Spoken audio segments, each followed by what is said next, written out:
Hola, ¿qué tal? Soy Andrea Saraí Mesa Mejía y el día de hoy les voy a hablar sobre el electrocardiograma y un poquito sobre sus generalidades. Ese es el contenido que vamos a ver en este video. Bueno, para empezar les voy a hablar un poquito de generalidad sobre el electrocardiograma. Como sabemos, el corazón genera por sí mismo una actividad eléctrica que se transmite por todo el órgano produciendo la contracción de este mismo. El electrocardiograma también se puede abreviar como EKG o SG, no es más que la impresión en un papel de esa actividad eléctrica. Actualmente, el electrocardiograma se ha convertido en una prueba imprescindible en la medicina moderna y también básica en la cardiología. De su interpretación va a depender el diagnóstico de enfermedades como las arritmias cardíacas, la cardiopatía isquémica o alteraciones de la conducción. También, el electrocardiograma puede ser de utilidad en otras enfermedades extracardíacas como el tromboembolismo pulmonar o algunas alteraciones electrolíticas. ¿Cómo realizar un electrocardiograma? Bueno, para evitar errores que dificulten su interpretación, es importante garantizar la correcta realización de este mismo, lo cual lleva una secuencia de pasos. Yo lo consideré más como 8 pasos. El primero es informar al paciente en qué consiste la prueba y todos los riesgos que conlleva esta misma. El segundo paso es solicitar al paciente que retire todos sus equipos eléctricos como el teléfono o los relojes que puedan interferir en la señal cuando se vaya a hacer este mismo. También se tienen que retirar objetos metálicos como cadenas, pulseras, aretes, etc. Especialmente si está en una zona donde se colocan los electrodos. El tercer paso es solicitarle que se quite la ropa de la cintura hacia arriba y que descubra los tobillos para colocar de forma correcta los electrodos de electrocardiograma. El cuarto paso, tenemos que acostar al paciente en decúbito supino en una camilla cercana al electrocardiógrafo, que es el equipo que se va a realizar el electrocardiograma. El quinto paso es limpiar y desinfectar con solución alcohólica las zonas de colocación de los electrodos, para garantizar un correcto contacto con la piel y también una mejor obtención de la señal de electrocardiograma. El sexto paso es colocar los electrodos de electrocardiograma en el tórax, ambas muñecas y en ambos tobillos. Es importante ser riguroso en la colocación exacta de los electrodos para garantizar una correcta lectura del electrocardiograma.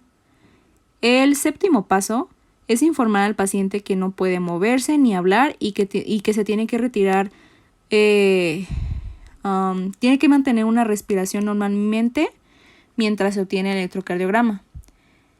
Y el octavo, una vez que se obtiene el electrocardiograma, se tiene que revisar si está bien o no antes de retirar los electrodos del paciente.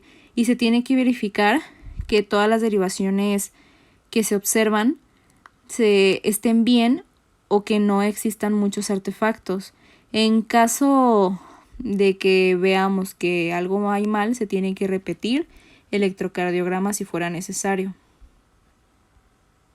Les voy a hablar un poquito sobre el papel del electrocardiograma. Bueno, pues el electrocardiograma es la representación de la actividad eléctrica del corazón en un papel. Este papel tiene ciertas características que son imprescindibles para la lectura correcta. El papel del electrocardiograma es un papel milimetrado, donde cada cuadro pequeñito mide 1 milímetro y cada 5 cuadritos de esos hay una línea más gruesa que define un cuadro grande, el cual mide 5 milímetros. El eje vertical mide la amplitud de la corriente eléctrica del corazón y se da en milivoltios. Entonces, 10 milímetros de altura equivale a 1 milivoltio y por tanto cada milímetro de altura de este papel equivale a 0.1 milivoltios y cada cuadro grande pues equivale a 0.5. Como vemos aquí, toda esta estructura mide 5 milímetros y es de 0.5 milivoltios, al igual que aquí es 0.20 segundos y Cada cuadrito da un total de 0.04 segundos. Vamos a hablar un poco sobre la calibración del electrocardiograma. Es importante porque al principio del registro del electrocardiograma, el electrocardiógrafo realiza automáticamente una calibración. Este se envía un impulso eléctrico de 1 milivoltio durante 0.2 segundos, registrando en el papel del electrocardiograma una imagen rectangular, como se puede observar en esta imagen, que mide 10 milímetros de altura y 5 milímetros de ancho. Esta imagen nos va a permitir conocer la calibración del electrocardiograma realizado. Y como les había dicho anteriormente, en casos de que el voltaje de los QRS sea muy alto o muy bajo, pues se puede cambiar como la amplitud y también se puede modificar su velocidad. Y pues ya lo que haría variar la calibración y por tanto también cambiaría la anchura y la altura de este rectángulo que aparece aquí. Los electrodos del electrocardiograma, considero que esto es muy importante porque pues tenemos que saber cómo aplicarlos, en dónde van, cómo se divide, etcétera, ¿no? Entonces sí les voy a hablar un poco también sobre los electrodos. Bueno, pues los electrodos son los dispositivos que ponen en contacto al paciente con el electrocardiógrafo. Y a través de ellos pues se obtiene la información eléctrica para la impresión y en análisis. Para realizar un electrocardiograma estándar se tiene que colocar 10 electrodos y se dividen en dos grupos, los electrodos periféricos y los electrodos precordiales. Más adelante les voy a hablar un poco de lo que son. De los datos aportados por ellos se tienen que tener 12 derivaciones del electrocardiograma. Y cuando se realiza un electrocardiograma es muy importante conocer con rigurosidad la ubicación de estos electrodos en el paciente, como les había dicho. Un cambio de locación de un electrodo puede provocar desde pequeñas variaciones en la morfología del QRS hasta graves errores diagnósticos. Podemos, por el simple hecho de no colocar un buen electrodo, dar un diagnóstico incorrecto al paciente. La ubicación de los electrodos, que es lo que más nos interesa. Bueno, pues les había dicho anteriormente que se dividía en los electrodos periféricos y en los electrodos precordiales. Los electrodos periféricos son 4 y van colocados en las extremidades del paciente. Normalmente se diferencian con un color distinto cada uno. Si se fijan, está el rojo, el amarillo, el negro y el verde. Bueno, en el brazo derecho, por sus siglas en inglés right, se aplica en el brazo derecho, casi por la prominencia de la muñeca, pero se tiene que evitar una prominencia ósea. El amarillo es el brazo izquierdo, que sería el left, evitando también las prominencias óseas. El neutro se pone como negro y también se aplica en la pierna derecha. Si el paciente tiene alguna extremidad amputada, el electrodo correspondiente se tiene que colocar en el muñón de dicha extremidad o, en su defecto, en la región del torso más cercana, que puede ser los hombros o la región abdominal inferior. Y referente a los electrodos precordiales, los electrodos precordiales son 6, como viene en la imagen, igual son de diferentes colores. El B1, que es el rojo, en el cuarto espacio intercostal y en el borde derecho del esternón. Es ahí donde se tiene que aplicar. El B2, que es el amarillo, se aplica en el cuarto espacio intercostal y en el borde izquierdo del esternón. El B3, que es el verde, se coloca a la mitad de distancia entre los electrodos B2 y B4. El B4, que es el azul, se aplica en el quinto espacio intercostal en la línea medio clavicular.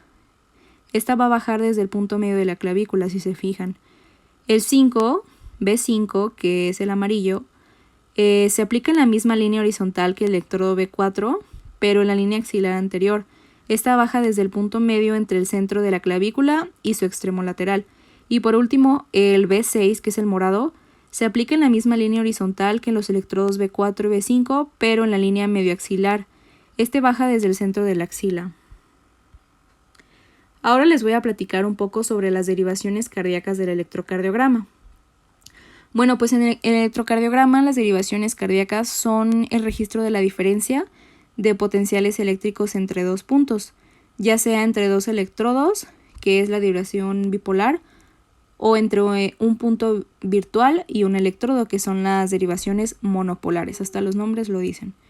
Es importante saber que las derivaciones cardíacas no se deben analizar por separado, sino todo el conjunto del electrocardiograma, pues cada derivación es un punto de vista distinto del mismo estímulo eléctrico. Y les voy a poner un ejemplo que me pareció pues muy bueno. Imaginemos un autobús que está colocado en el centro de una sala industrial. Esta sala va a tener 12 ventanas, de las cuales las personas que estén afuera pueden observar al autobús. Si desde cada ventana se toma una foto del autobús, se tendría 12 fotografías distintas, pero todas del mismo autobús. Bueno, pues algo similar son las derivaciones cardíacas en el electrocardiograma. Cada derivación se podría decir que es una fotografía diferente de la actividad eléctrica del corazón, en dependencia del plano eléctrico del corazón que registren. Entonces nos encontramos con las derivaciones de las extremidades, que son las del plano frontal, y las derivaciones precordiales, que serían las del plano horizontal. Entonces este ejemplo me pareció muy, muy apropiado y a mí se me hizo más fácil comprenderlo. Ahora les voy a hablar un poco sobre las derivaciones de las extremidades o del plano frontal. Bueno, pues se les denomina así porque se obtienen de los electrodos colocados en las extremidades. Y estas derivaciones van a aportar datos electrocardiográficos del plano frontal. Las derivaciones de estas extremidades se van a dividir en bipolares, que son también llamadas clásicas, o de Einthoven, y derivadas monopolares, que son aumentadas.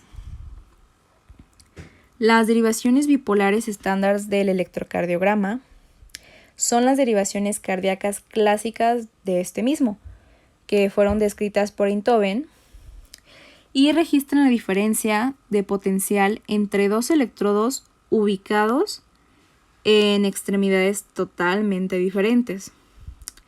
Como ejemplo, D1 o 1,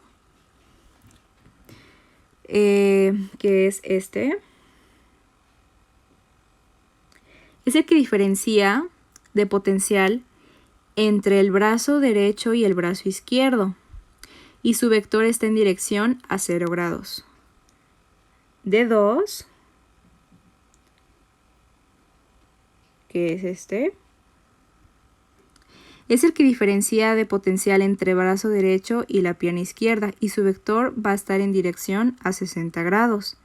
Y derivación 3 es este va a diferenciar de potencial entre el brazo izquierdo y la pierna izquierda, y su vector siempre va a estar a 120 grados.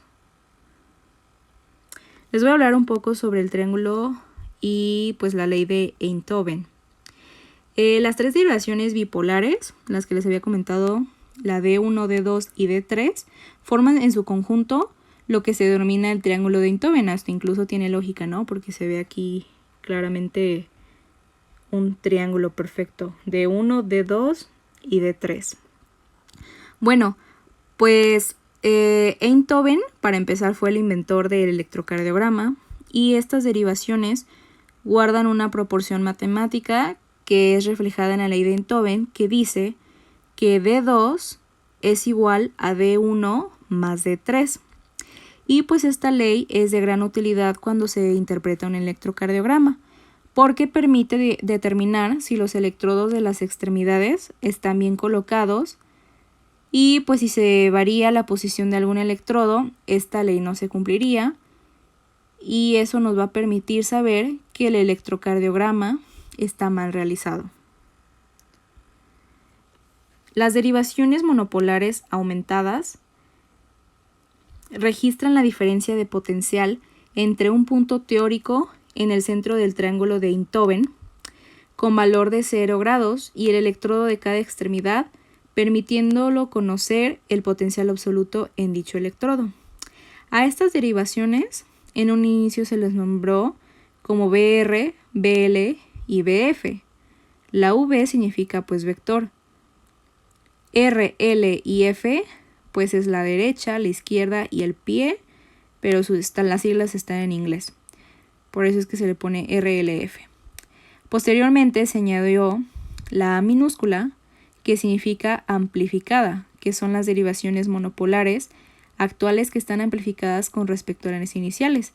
Entonces, aquí A, B, R es el potencial absoluto del brazo derecho, que es este, y su vector está en dirección a menos 150 grados.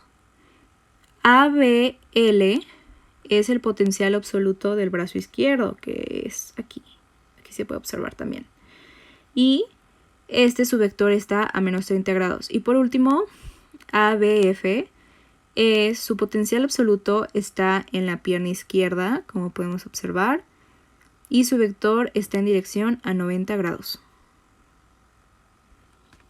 Las derivaciones precordiales, bueno, pues aquí les voy a explicar un poquito, les puse esta imagen también para que pudieran comprender mejor, y les voy a explicar cada una. ¿Se acuerdan que les había dicho que eran 6? Pues bueno, vamos a iniciar con B1, que se encuentra en esta zona. Bueno, pues esta derivación de electrocardiograma va a registrar potenciales de todas las aurículas, de parte del tabique y pared anterior del ventrículo derecho del corazón. Y el QRS presenta una onda R que es pequeña, ya que hay una activación del ventrículo derecho, seguida de una onda S profunda, que es una activación de ventrículo izquierdo. Vamos ahora por el B2. Bien, B2, el electrodo de esta derivación precordial siempre está encima de la pared ventricular derecha, por tanto, la onda R es ligeramente mayor que en B1, seguida de una onda S profunda. El B3, esta es una derivación transicional entre los potenciales izquierdos y los derechos del electrocardiograma por estar el electrodo sobre el septo interventricular, y la onda R y la onda S suelen ser casi iguales. El B4, el electrodo de esta derivación está sobre el ápex del ventrículo izquierdo, donde es mayor el grosor y presenta una onda R alta seguido de una onda S pequeña. Y B5 y B6, estas derivaciones de electrocardiograma están situadas sobre el miocardio del ventrículo izquierdo, cuyo grosor es menor al de B4. Por ello, la onda R es menor que en B4, aunque sigue siendo alta, seguida de una onda S pequeña. Y bueno, estoy hablando mucho de ondas, ¿verdad? Pues ahora les voy a explicar un poco sobre ellas. Las ondas del electrocardiograma.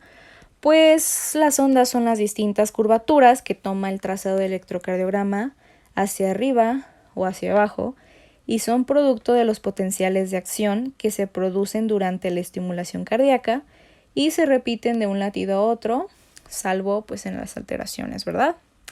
Las ondas electrográficas han sido denominadas como P, Q, R, S, T. Y por ese orden, y van unidas entre sí por una línea isoeléctrica. La onda P es la primera onda del ciclo cardíaco. Esta representa la despolarización de las aurículas y está compuesta por la superposición de la actividad eléctrica de ambas. Su parte inicial corresponde a la despolarización de la aurícula derecha y su parte final a la de la aurícula izquierda. También la duración de la onda P es menor de 0.10 segundos, o sea 2.5 milímetros de ancho, y un voltaje máximo de 0.25 milivoltios, que da un total de 2.5 milímetros de alto. Suele ser positiva en todas las derivaciones, excepto en ABR, donde es negativa, y B1, donde suele ser isodifásica. En los crecimientos auriculares de la onda P puede aumentar en la altura y en duración, y esta está ausente en la fibrilación auricular. La onda Q. Dos cosas importantes sobre esta onda antes de empezarles a hablar sobre las características. Bueno, la primera es que si hay una mínima onda positiva en el QRS previa a una onda negativa, la onda negativa no es una Q, es una onda S, por muy pequeña que sea la onda positiva previa. Y lo segundo es que no toda onda Q significa un infarto. En un electrocardiograma normal hay ondas Q en determinadas derivaciones y que tengan un significado patológico. Entonces hay que tener mucha importancia en eso. Las características de la onda Q normal nada más son dos que leí que son como las más importantes. Las primeras son las derivaciones periféricas, donde la onda Q normal suele ser estrecha y poco profunda, menor de 0.4 segundos de ancho y 2 milímetros de profundidad. En general no supera el 25% del QRS y puede verse una onda Q relativamente profunda en corazones horizontalizados y una QS en ABL en corazones verticalizados. Es normal una onda Q profunda en ABF. Y la segunda característica son las derivaciones precordiales. No debe de haber nunca en B1 y B2. Normalmente se observa una onda Q en B5 y B6. Suele ser menor de 0.04 segundos de ancho y 2 milímetros de profundidad y no superar el 15% del QRS. El complejo QRS está formado por un conjunto de ondas que representan la despolarización de los ventrículos y su duración va a ser y oscila entre 0.6 segundos y 0.10 segundos. La onda Q, si la primera onda del complejo QRS es negativa, se denomina onda Q. La onda R es la primera onda positiva del complejo QRS y puede ser predecida de una onda negativa o no. Si el complejo QRS tuviese otra onda positiva, se lo denominaría R. Y la onda S es la onda negativa que aparece después de la onda R. La onda QS, cuando un complejo es completamente negativo, sin presencia de una onda positiva, se le denomina QS y este suele ser signo de necrosis. La onda T representa la repolarización de los ventrículos. Generalmente es de menor amplitud que el complejo QRS. Como pueden ver, este es QRS y después de eso sigue la onda T, que representa la repolarización de los ventrículos. ¿Y qué más les iba a comentar de esto? Bueno, la onda T normal es asimétrica y con la porción ascendente más lenta que la descendente. Su amplitud máxima es menor de 5 milímetros en derivaciones periféricas y menor de 15 milímetros en derivaciones precordiales. Existen también múltiples patologías que provocan cambios en la onda T, como la cardiopatía isquémica o hiperpotasemia. Esos son ejemplos de algunas patologías que puede causar la onda T. La onda U es una onda habitualmente positiva, de escaso voltaje y aparece sobre todo en derivaciones precordiales y que sigue inmediatamente de la onda T. Se desconoce su origen y podría significar la repolarización de los músculos papilares. Como recordamos, esta es la onda QRS y luego aquí está la onda T y seguida aquí está la onda U. Los intervalos y segmentos del electrocardiograma. Bueno, pues antes de empezar quiero aclarar los conceptos de intervalo y de segmento electrocardiográfico porque, como dicen, parecen lo mismo, pero no lo es. Entonces, bueno, lo primero, el segmento electrocardiográfico es una línea, normalmente isoeléctrica, que une una onda con otra sin incluir ninguna de ellas. Y sería esto, miren. Aquí les puse esta imagen. Este es un segmento y este otro. Entonces quedamos que solo es una línea que que une una onda con otra, sin incluir ninguna de ellas. O sea, este es un segmento, este es un segmento, este es un segmento, este otro y este otro, ¿ok? Y un intervalo es la porción del electrocardiograma que incluye un segmento y una o más ondas. Como ejemplo,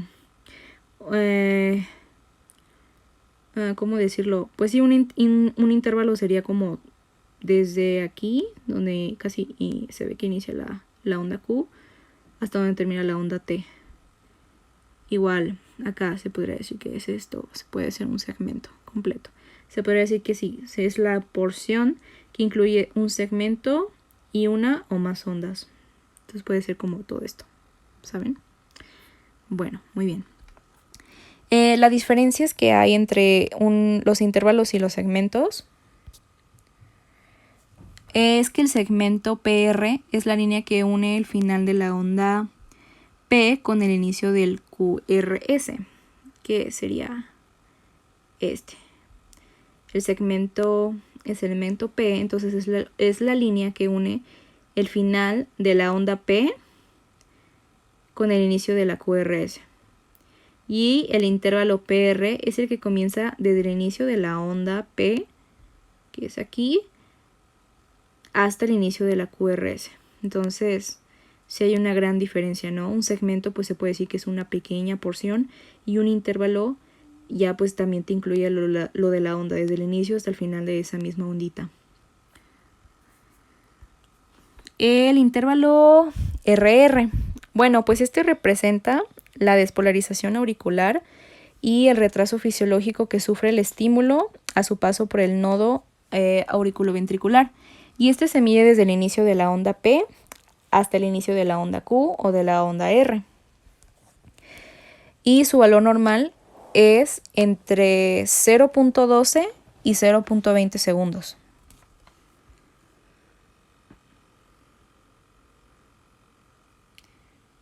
El intervalo QRS. Este mide el tiempo total de despolarización ventricular y se mide desde el comienzo de la onda Q o de la onda R hasta el final de la onda S. Y su valor normal es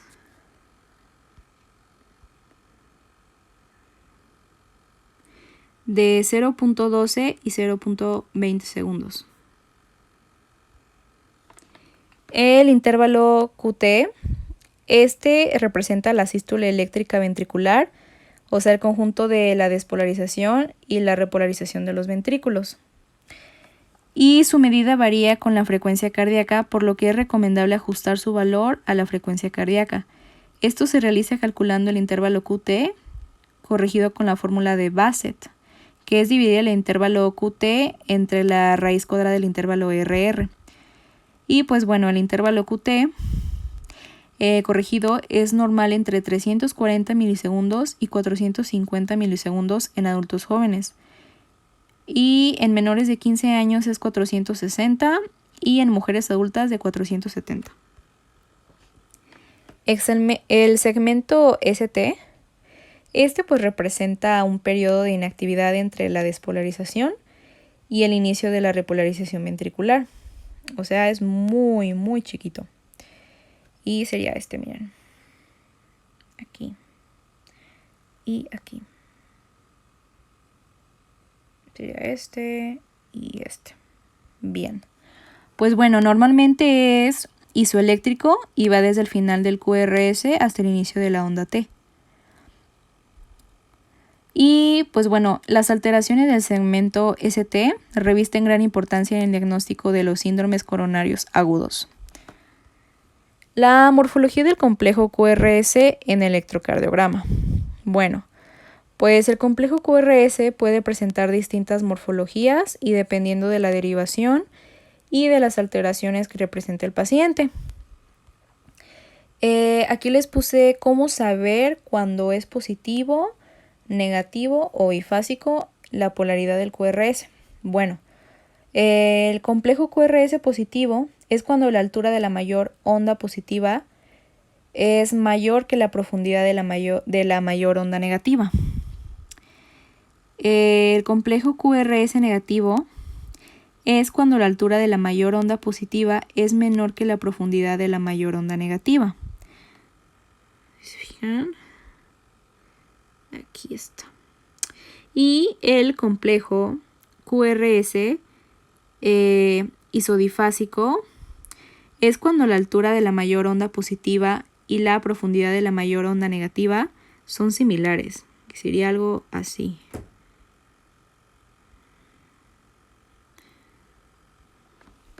Y bueno, pues cómo leer un electrocardiograma, que es lo que más nos importa hacer.